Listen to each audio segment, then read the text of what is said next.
नमस्कार, मैं स्वर भूमिश रोहित शर्मा। कल आरजेडी की तरफ से एक धरना का आयोजन था और उनका सवाल था आरक्षण। आरक्षण भारत में हजारों सालों से है। जब से वर्ग का उत्पत्ति हुआ है, आरक्षण तब से चलता आ रहा है। लेकिन ये बाद में जो आरक्षण बना है, वो आरक्षण का स्वरूप बहुत ही विचित्र रहा है। जिसमें कि कहा जा सकता है कि ब्राह्मण और शूद्रों के बीच का जो आरक्षण था, वह आरक्षण का दौर भी जो है लंबा समय तक भारत ने देखा है, भोगा है। इस आरक्षण के दुष्परिणाम भी हैं और इसके कारण कुछ लोगों का कहना है कि भारत में जो गुलामी का जो शुरुआत हुआ है, उसमें मुख्य कारण आरक्षण का ही रहा है। लेकिन मौजूदा आरक्षण का जो स्वरूप दिखता है, वो मनुस्मृति से दिखता है। मनुस्मृति आपको के बारे में कहा जाता है कि भारत में मनुस्मृति का जो शुभारंभ हुआ था, लिखा जाना या उसके नियम बनने, वो लगभग 7वीं सदी से शुरू हुआ था। इसका ब्यौरा चचनामा में भी मिलता है। ये आरक्षण का महत्वपूर्ण सवाल इसलिए भी कहा जा सकता है कि आरक्षण की वजह से ही जो भारत में आक्रमणकारी रहे हैं, वो आक्रमणकारी सदैव ऊपर चले गए और जो यहाँ के मूलवासी थे, वो नीचे रह गए और शूद्र कहलाए। बाद में जब अंग्रेज भारत में आए, तो इन्होंने आरक्षण को कई तरीके से देखा, इन चीज़ों को कई तरीके से परखा और कुछ हिस्से तोड़ने का प्रयास भी किया।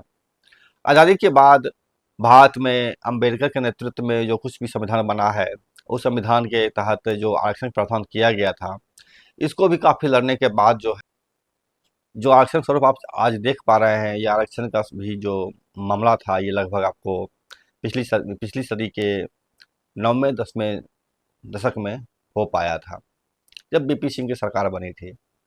आरक्षण को लेकर उस दौर में भी काफ़ी भयानक आंदोलन हुए थे विरोध में। कई जगह आगजनी भी किया गया था अपर कास्ट के माध्यम से। लेकिन सत्ता ने जो तय किया था, वो यही रहा कि जाति के आधार पर आरक्षण बने। आज भी यह बहस चलता रहता है कि आरक्षण जाति के आधार पर क्यों बनाया जाता है, इसको आर्थिक आधार पर किया जाए। इसके भी बहुत सारे कारण हैं, किंतु परंतु है। परंतु महत्वपूर्ण चीज़ ये है कि आर्थिक आधार पर जो आरक्षण है, वह कहीं से भी सही नहीं होगा। जाति के आधार पर ही आरक्षण का व्यवस्था जो है, वो एक मूल मांग है। क्योंकि आर्थिक आधार पर जो भी कमियां हैं, उसको दूर करने के लिए भारत सरकार के पास दर्जनों ऐसी योजनाएं हैं, जिसके तहत वो काम कर रही हैं, करती जा रही हैं। बहरहाल फिर भी जो है ESW दे करके जो है अपर कास्ट के लोगों को एक आरक्षण देने का प्रयास किया गया है। ये भी एक स्वरूप रहा है। लेकिन कल जो आरजेडी की तरफ से जो प्रोग्राम हुआ है धरना का, ये भी महत्वपूर्ण प्रश्न रहा है। और आरक्षण के जैसे सवाल जो लगातार कहीं न कहीं नेपथ्य में जा रहे हैं, क्योंकि भारत की जो सत्ताधारी सरकार है, RSS निर्देशित मोदी सरकार है, ये आरक्षण के पक्ष में कतई नहीं है। ये आरक्षण को ख़त्म करना चाहते हैं और उसके लिए ज़मीन तैयार करने की कोशिश करते रहते हैं। जब उन्हें ज़मीन नहीं मिलता है आरक्षण को हटाने के लिए, तो उसके लिए फिर वो पीछे हट जाते हैं, फिर वो नया प्रयास करते हैं, फिर वो नुकसान में आते हैं, दिक्कत उनको होती है, तो फिर वो जो है भारी विरोध के सामने फिर पीछे हट जाते हैं। फिर RSS का बयान भी आता है, फिर मोहन भागवत का बयान आता है, फिर भाजपा नेताओं का बयान आता है, फिर मोदी का बयान आता है और डैमेज कंट्रोल करने का प्रयास चलता रहता है।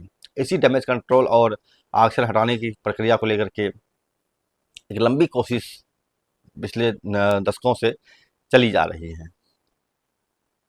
बहरहाल जो भी है, आरक्षण का जो जातिगत ढांचा है, जातिगत के आधार पर जो आरक्षण देने की बात कही गई है, इसको ही उठाते हुए कल जो है आरजेडी की तरफ से एक महत्वपूर्ण धरना दिया गया था और इस धरना में कई सारे सवाल उठाए गए हैं, जो आप उनके मंच पर सुन सकते हैं। उस आरक्षण को कैसे हम उन लोगों तक पहुंचाएं, उसके लिए उन्होंने जो 15% अपने 17 महीने के कार्यकाल में उन्होंने बढ़ाने का जो कार्य किया, उस दौरान हमारी जो 17 महीने का जो कार्यकाल था, उसमें चाहे वो सभी जाति हो, आदिवासी समाज हो, पिछड़ा हो, अति पिछड़ा हो, उन लोगों को सभी को उसकी जिसकी जितनी आबादी उसकी उतनी हिस्सेदारी के तहत उनको आरक्षण का दायरा बना करके देने का काम किया। दलितों को भी 20% आरक्षण देने का काम हमारे आदरणीय लालू प्रसाद यादव जी, आदरणीय तेजस्वी प्रसाद यादव जी के नेतृत्व में देने का काम किया। लेकिन जब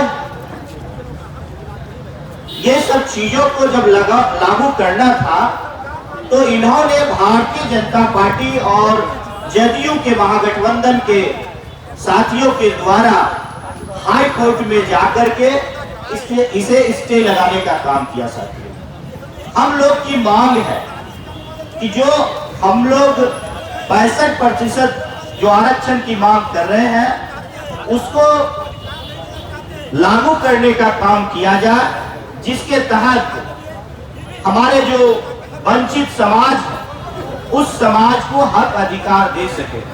साथियों, आपने देखा कि लगातार हमारे नेता के द्वारा डोमिसाइल नीति आप सबको 100% बिहार में लागू करने का काम हमारे नेता ने घोषणा करने का काम किया है। साथियों, इस यदि 15% आरक्षण बढ़ता है तो जो हमारे दलित, शोषित, पीड़ित, अल्पसंख्यक, आदिवासी के लोग हैं उनसे काफी लाभ मिलेगा।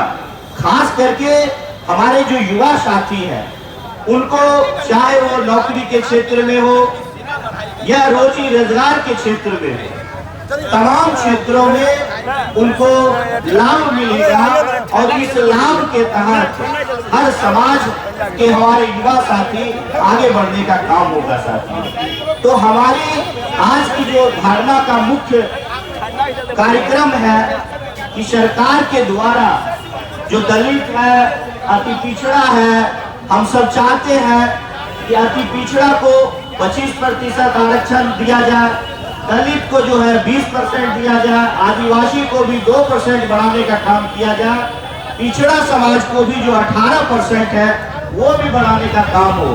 तो इस तरह हम लोगों ने और हमारी सरकार और हमारे नेता आदरणीय तेजस्वी प्रसाद यादव जी लगातार जो 65% आरक्षण की मांग कर रहे हैं उस पे हम लोग लगातार, चाहे वो सड़क हो, सदन हो, सड़कों पर आंदोलन करके इसको हम लोग प्राप्त करने का काम करेंगे, ताकि जो हमारा समाज, जो पिछड़ा हुआ समाज है उसको हम अग्रिम पंक्ति में ला करके खड़ा करने का काम करें।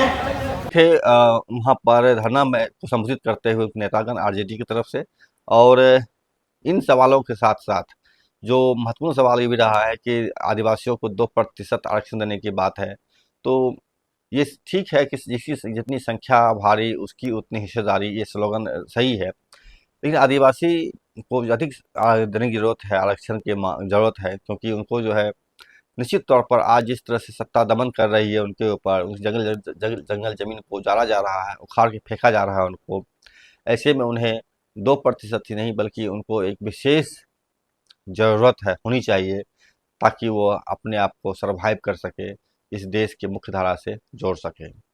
नमस्कार, मैं समर भूमि शर्मा। चैनल देखिए, लाइक कीजिए, सब्सक्राइब कीजिए, शेयर कीजिए, हमसे जुड़े रहिए।